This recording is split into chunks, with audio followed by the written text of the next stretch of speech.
अजीब खेल, एक कुम्हार से सेनापति बनने तक। दोस्तों, कहा जाता है कि किस्मत का खेल बड़ा अजीब होता है, जो अक्सर इंसान के सोच से भी परे होता है। एक गरीब, मेहनती और मासूम कुम्हार अपनी सादा जिंदगी में खुश था। दिन भर मिट्टी के बर्तन बनाता और शाम को उन्हें गधे पर लादकर शहर में बेचने चला जाता। गांव के पास ही एक घना जंगल था, जिसमें एक खूंखार शेर रहता था। उस दरिंदे ने गांव वालों और उनके मवेशियों का जीना मुहाल कर रखा था। हर कोई उससे डरता था। एक शाम काम से थका हारा कुम्हार घर लौटा। थकान इतनी थी कि गधे को बाड़े में बांधने के बजाय उसने उसे बगीचे के एक पेड़ के साथ बांध दिया और खुद अंदर जाकर सो गया। उधर जंगल में वही शेर शिकार की तलाश में निकला था कि अचानक तेज तूफान और बारिश शुरू हो गई। पेड़ उखड़ने लगे, बिजली गरजने लगी। शेर जान बचाने के लिए भागता हुआ गांव के पास एक पुरानी झोंपड़ी में घुस गया। बारिश के शोर से कुम्हार की आंख खुली। उसे याद आया कि गधा तो बाहर बंधा है। बेचैनी में वो बाहर भागा, लेकिन वहां गधा नहीं था, सिर्फ रस्सी लटक रही थी। उसने सोचा, शायद मेरा गधा बारिश से बचने जंगल की तरफ चला गया। कुम्हार बारिश में भीगता हुआ गधे को ढूंढते ढूंढते उसी झोंपड़ी तक पहुंचा जहां शेर सो रहा था। बिजली चमकी और उसकी रोशनी में उसने झोंपड़ी के बाहर एक बड़े जानवर की आकृति देखी। खुश होकर बोला, अरे तू यहाँ छिपा बैठा है तू। वो समझा कि ये उसका गधा है। वो पास गया और गुस्से में शेर के सिर पे 2-4 थप्पड़ जड़ दिए। फिर अपनी शॉल ओढ़ी और गधे की पीठ पर बैठ गया। भागते क्यों अरे जिद्दी जानवर, अगली बार भागे तो चारे में जहर डाल दूंगा। शेर कांप गया।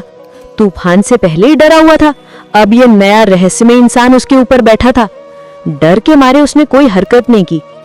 सुबह जब गांव वाले उठे तो उन्होंने देखा कि कुम्हार के घर के बाहर एक जिंदा शेर बंधा हुआ है। पूरा गांव दंग रह गया। सब कहने लगे, वाह, कुम्हार ने अकेले शेर को पकड़ लिया। लोग उसकी बहादुरी के गीत गाने लगे। किसी ने नहीं सोचा कि यह सब एक गलतफहमी का नतीजा है।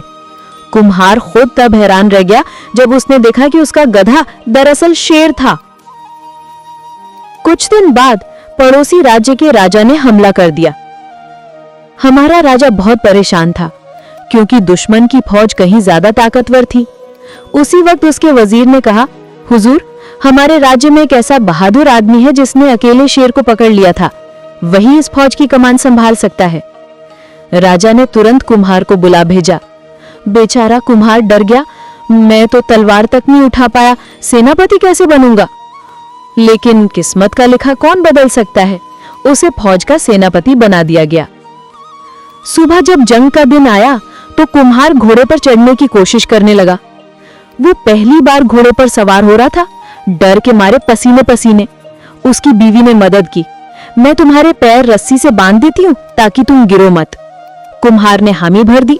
बीवी ने पैर, कमर और हाथ सब कसकर बांध दिए।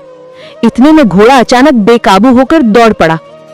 अब हालत ये थी कि कुम्हार एक बोरी की तरह घोड़े से लटका हुआ था। वो अल्लाह से दुआ कर रहा था, हे खुदा, अब तो तू ही बचा। मैं कुम्हार था, सेनापति बना दिया, अब इज्जत भी तू ही बचा ले। घोड़ा सीधा दुश्मन के कैंप में जा पहुंचा। दुश्मन के सिपाहियों ने जब उसे देखा तो दहशत में चिल्लाने लगे, भागो, जिंदा शेर को पकड़ने वाला सेनापति आ गया है। सारा दुश्मन मैदान छोड़कर भाग गया। घोड़ा खुद ही रुक गया। उसने थरथराते हाथों से रस्सियां खोली और देखा कि मैदान में सन्नाटा है। उसने दुश्मन राजा के तंबू से एक चिट्ठी उठाई और घर लौट आया। अगले दिन जब उसकी बीवी वो चिट्ठी लेकर महल पहुंची, राजा ने खुशी से ऐलान किया, हमारे बहादुर सेनापति ने जंग जीत ली है। पूरा शहर जश्न में डूब गया। कुम्हार को इनाम और सम्मान मिला। दुश्मन ने दोबारा हमला करने की हिम्मत तक नहीं की। नसीहत। दोस्तों, इस कहानी में एक गहरी सीख छिपी है। कभी भी हालात से घबराना नहीं चाहिए। जिंदगी के किसी भी मोड़ पर एक छोटा सा लम्हा आपकी तकदीर बदल सकता है। कभी कभी जो मुसीबत लगती है वही आपको ऊंचाइयों तक ले जाती है। अगर दिल में सच्चाई, सब्र और भरोसा हो तो किस्मत भी आपके कदम चूमती है। इसलिए चाहे वक्त कैसा भी हो, ईमान और हिम्मत का साथ कभी मत छोड़ो। क्योंकि यही वो खूबियां हैं जो एक साधारण कुम्हार को भी सेनापति बना देती हैं।